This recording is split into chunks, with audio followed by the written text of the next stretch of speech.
Hello guys and welcome to Skynomics academy. मेरा नाम सुनील कुमार यादव है और आज हम लोग बहुत ही शानदार तरीके से स्टार्ट करने वाले हैं नए चैप्टर को, जिसका नाम है नेशनलिज्म इन यूरोप। ठीक है, हमने नेशनलिज्म इन इंडिया को देखा पहले, उसके बाद हम लोग नेशनलिज्म इन यूरोप को पढ़ने वाले हैं। ठीक है, यूरोप, जैसा कि आप जान रहे हैं कि यूरोप में ही एक देश था ब्रिटेन, जिसने हमारे देश में एक तरीके से क्या करा, राज करा भाई।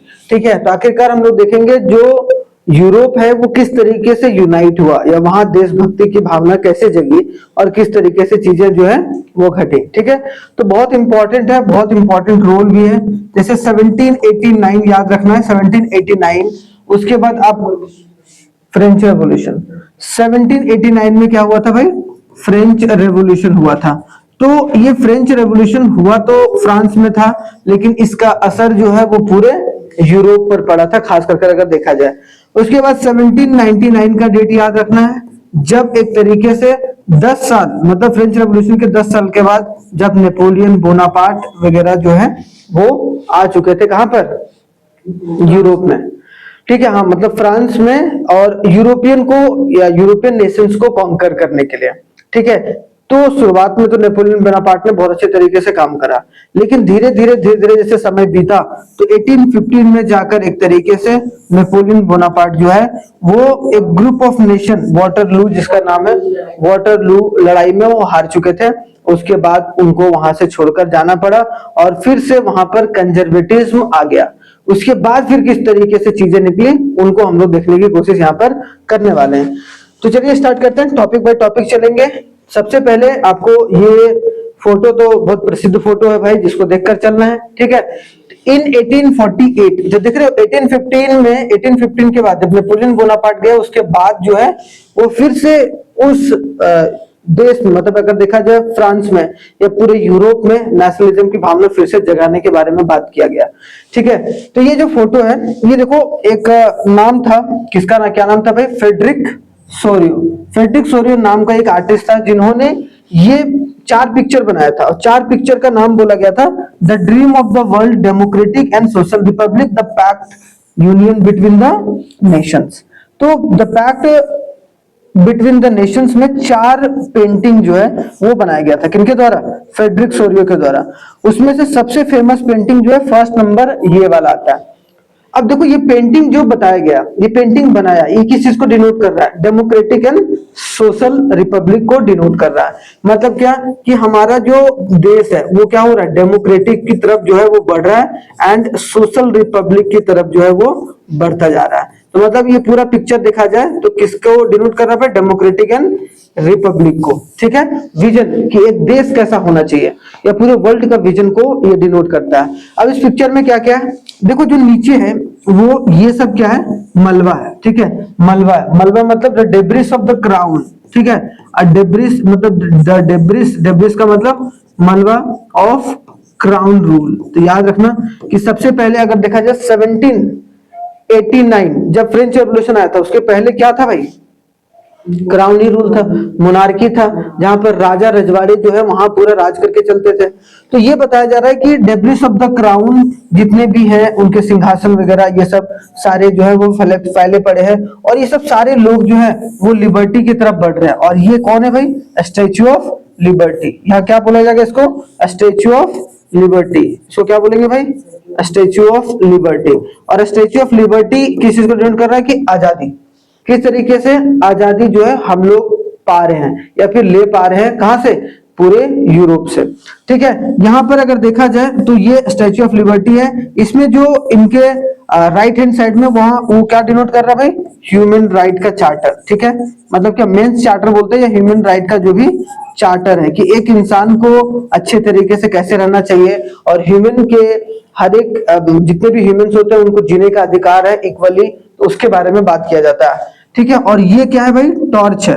टॉर्च को क्या बोलते हैं हम लोग, इनलाइटमेंट, कि किस तरीके से जो है लोगों ने एक तरीके से एक नया सवेरा को जन्म दिया है, और इसका मतलब क्या है कि राह दिखाया जा रहा है कि एक नए सवेरे की तरफ चलो भाई, और जो भी क्राउन रूल है उसको नकार दो।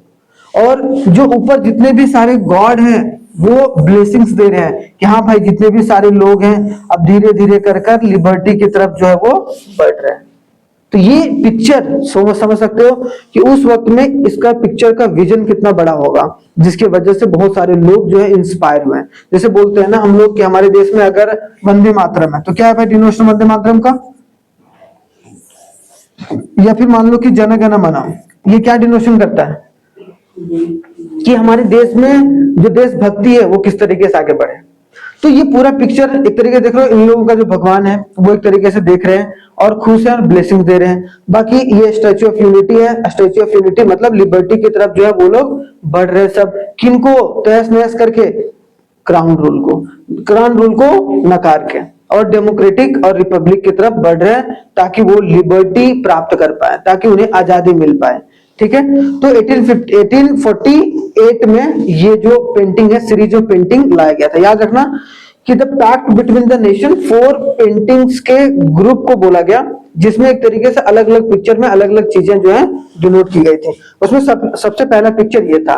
तो अगर देखा जाए तो first print shows the people of Europe and America, जितने भी यूरोपियन और अमेरिकन जो लोग थे, ठीक है, ऑफ ऑल एजेस। इसमें ऐसा नहीं था कि छोटे बच्चे हैं या सिर्फ महिलाएं हैं या पुरुष हैं, सारे ग्रुप्स के जितने भी सारे लोग थे, एजेस हो गया या social, marching into the position, मतलब एक भीड़ में जा रहे हैं और एक तरीके से क्या कर रहे हैं, paying tribute to the Statue of Liberty. किसको ट्रिब्यूट देने के लिए, स्टैच्यू ऑफ लिबर्टी की तरफ बढ़ रहे हैं। ठीक है, एंड सिंबलाइजिंग, जो कि क्या सिंबलाइज कर रहा है भाई, फ्रीडम एंड इनलाइटमेंट। इनलाइटमेंट मतलब एक नए आजादी की तरफ, एक नई चमक की तरफ, या फिर एक पूरे आजाद जो एक ह्यूमन है वो किस तरीके से हो पाए उसकी तरफ जो है वो सारे लोग बढ़ रहे थे। जो यहाँ लिबर्टी है, लिबर्टी क्या पोर्ट्रेट कर रहा है भाई, फीमेल फिगर। जो स्टैच्यू ऑफ लिबर्टी वहां फीमेल फिगर है कि नहीं, वो फीमेल फिगर को रिप्रेजेंट कर रहा है, holding the torch of enlightenment, जो राह दिखा रहा है, and the charter of the rights of man. तो अगर देखा जाए टॉर्च जो है उनके किधर है भाई, लेफ्ट में है ना, लेफ्ट हैंड में, और राइट हैंड में क्या दिखाया जा रहा है कि एक तरीके से उसको चार्टर, ठीक है, मेंस का चार्टर, कि वहां पर जो लोग हैं उनका एक कानून होना चाहिए या फिर एक ऐसा रूल्स होना चाहिए जिसके हिसाब से सारे इंसानों पर वही लागू हो, किसी एक के लिए अलग रूल्स, किसी एक के लिए अलग रूल्स, वो ऐसा नहीं होना चाहिए। ठीक है, the scene includes the shattered symbol of absolutistic institution representing the overthrown of oppressive regime, कि जो रिगाइम या जो ऐसे तंत्र जो कि एक तरीके से लोगों पर अत्याचार कर रहे थे, उन लोगों को नकार कर आगे बढ़े। ठीक है, ऐसा नहीं है कि भाई उन लोगों को बढ़ने दिया गया, बल्कि उन्होंने अपना कदम बढ़ाया। ठीक है, उसके बाद देखा जाए different nation depicted through a flag. उसमें बहुत सारे, देखो यहाँ पर अगर फिगर में देखा जाए तो बहुत सारे अलग अलग फ्लैग्स देखने को मिलेंगे। ठीक है, उस वक्त होते भी थे भाई, यूरोप में अगर देखा जाए उस वक्त बहुत सारे अलग अलग अपना अपना फ्लैग देखने को मिलता था सबका। ठीक है, तो उसमें यूरोपियन कंट्रीज जितने भी थे तो उनका अलग अलग फ्लैग क्या डिनोट कर रहा है, नेशनल कस्टम्स को भी डिनोट किया जा रहा है, with the United states and Switzerland leading the position. इसमें दो लोग जो थे या दो नेशंस थे वो एक तरीके से पूरे पोजीशन को आगे लेकर चल रहा था। कौन कौन भाई, स्विट्जरलैंड और यूनाइटेड स्टेट्स। यहाँ देखा जाए France, Germany, Australia and other nation follows reflecting the aspirations of a nationhood and democracy prevalent in 1848। तो 1848 में इनके अलावा जो यूनाइटेड स्टेट्स है और स्विट्जरलैंड के अलावा फ्रांस भी, जर्मनी भी, ऑस्ट्रेलिया भी, ऑस्ट्रिया भी साथ में चल रहे हैं, जिनके फ्लैग है वो आपको पोजीशन में देखने को मिलते हैं। ठीक है, जो कि बहुत ही एक ऐसा पिक्चर था जिससे एक कंट्री के नेशनलिज्म को सिंबलाइज किया जा सकता है। ठीक है, आगे देखा जाए जो ऊपर क्राइस्ट, सेंट एंड एंजल्स ऊपर थे, क्राइस्ट, सेंट एंड एंजल्स, ये सब सारे कहाँ गया भाई, इधर ये क्राइस्ट, जीसस क्राइस्ट, सेंट इधर है, सेंट भाई इधर भी सेंट है, इधर कौन है, एंजल्स है। तो एंजल्स वगैरह वो भी एक तरीके से क्या दे रहे हैं, ब्लेसिंग्स दे रहे हैं, from observing from above and symbolising the fraternity, कि भाई सब लोग भाईचारा यहाँ पर दिखाया जा रहा है कि किस तरीके से सारे नेशन जो यूरोप के नेशन हैं वो एक साथ मजबूती से खड़े हैं। अगर कोई भी नेशन, तो यहाँ भी क्या समझ में आ रहा है कि अगर कोई भी नेशन को अगर अपने आप को कोई किसी कब्जे से अगर बाहर निकालना है तो उसमें आपको फ्रेटर्निटी, जो भाईचारा है, वो बहुत इंपॉर्टेंट है। हमारे देश में अगर मान लो कि सारे लोग अगर साथ में ना होते तो क्या हम लोग आजाद हो पाते? बिल्कुल नहीं हो पाते, है कि नहीं। यहाँ पर देखा जाए nationalism emerge in the 19th century, nationalism जो 19th सेंचुरी में है वो इमर्ज हुआ खास करके कहां पर, यूरोप में। उसके बाद देखा जाए leading to a rise of nation state and decline the multinational empire of the Europe. अब पहले ना नेशन स्टेट नहीं हुआ करता था। नेशन स्टेट हम लोग किसको बोलते हैं बताओ भाई, नेशन स्टेट हम लोग उस स्टेट को बोलते हैं, मतलब उस कंट्री को बोलते हैं या उस नेशन को बोलते हैं जहां पर उनकी अपनी लैंग्वेज हो, अपना फ्लैग हो, अपना नेशनल एंथम हो। पहले था वैसा नहीं। तो एक तरीके से अगर देखा जाए नेशनलिज्म इमर्ज हुआ 19th सेंचुरी में, और उसके बाद जो है वो धीरे धीरे नेशन स्टेट बनने की तरफ, मतलब उसके बाद देखना 1848 के बाद जो है अपना नेशनल फ्लैग आ गया, ठीक है। अब वहां पर एक लैंग्वेज, फ्रेंच लैंग्वेज को मैंडेटरी कर दिया गया, बहुत सारी चीजें जो सिंबलाइज के रूप में पार्लियामेंट भी बन गया था।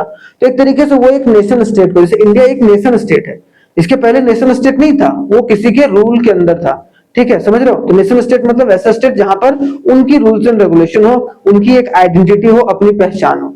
तो नेशन आइडेंटिटी की तरफ या नेशन स्टेट की आइडेंटिटी की तरफ जो है यूरोप बढ़ना शुरू हो गया था, खास करके तब 19th सेंचुरी में। अभी आएंगे कि पूरा पीछे का क्या माहौल रहा, लेकिन बस nation state involve the centralization power over a defined territory with a citizen sharing a common identity and history, है कि नहीं। नेशन स्टेट हम लोग उस स्टेट को बोलते हैं कि एक पावर हो और जो सेंट्रलाइज पावर हो, और एक तरीके से सारे सिटीजन एक कॉमन आइडेंटिटी के रूप में देखा जा रहा है, किसी को अलग नहीं देखा जा रहा है। जैसे हमारे देश का संविधान है, तो कॉन्स्टिट्यूशन किस सबको अलग नहीं देख रहा है, चाहे रिच हो चाहे पुअर हो, सबको एक समान देख रहा है। तो वो क्या हो गया, हमारे देश का नेशन, हमारे देश का जो है कॉमन आइडेंटिटी